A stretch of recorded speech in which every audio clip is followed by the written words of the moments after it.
Hello everyone, রোশনাই ধারাবাহিকের আজকের পর্বে দেখবেন গুরুজি ডান্স শেখাতে এলে স্টুডেন্টরা বলে আমরা অনেক আগেই এসেছি গুরুজি, আমরা ডান্স প্র্যাকটিস করছিলাম। গুরুজি চা জল খাবারের কথা জিজ্ঞাসা করলে রোশনাই বলে খাবার তৈরি হয়ে গেছে, শুধু চাটা এক্ষুনি নিয়ে আসছি।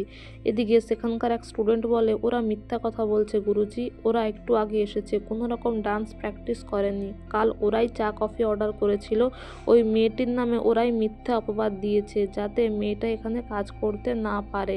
তারপর গুরুজি বলে রোশনাই ওরা কি বলছে?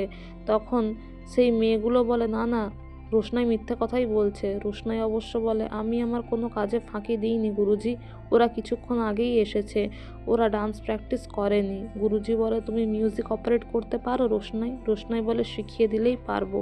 গুরুজি বলে ঠিক আছে, যখন চালাতে বলবো তখন চালাবে, যখন পজ করতে বলবো তখন পজ করবে, এখন যাও চাটা করে নিয়ে এসো। এদিকে মাধবীলতার বাড়িতে মাধবীলতা ছোটুর নামে যখন অনেক অবজেকশনগুলো জানায়, তখন ছোটুর মা বলে দেখো আমার ছেলে অপদার্থ আমি জানি, ও তেমন রোজগার করে না, কিন্তু অসৎ এই কথাটা বলো না, তাহলে তো আমি আমার ছেলেকে চিনতেই পারিনি, কোনো শিক্ষা দিতেই পারিনি। মাধবীলতা বলে তাহলে কি আমি এসব কথা বানিয়ে বানিয়ে বলছি? তখন বড় বৌদি বলে যে না না, তুমি কেন বানিয়ে কথা বলবে, আমার মনে হয় ও বিয়েটা করতে চায় না বলেই কোনো বানিয়ে কিছু গল্প বলেছে, ঠিক আগের বারে যেমন 6টা বাচ্চা নিয়ে গিয়েছিল তোমার কাছে। দাঁড়াও আমি এক্ষুনি ফোন করছি। তারপর বড় বৌদি ছোটুকে ফোন করে বলে তুমি এক্ষুনি এখানে আসবে, আর যদি তুমি না আসো তাহলে আমাদেরকে ফেরার সময় আর নিতে আসতে হবে না, তোমার দাদাকে বলছি সেই আমাদের নিয়ে যাবে।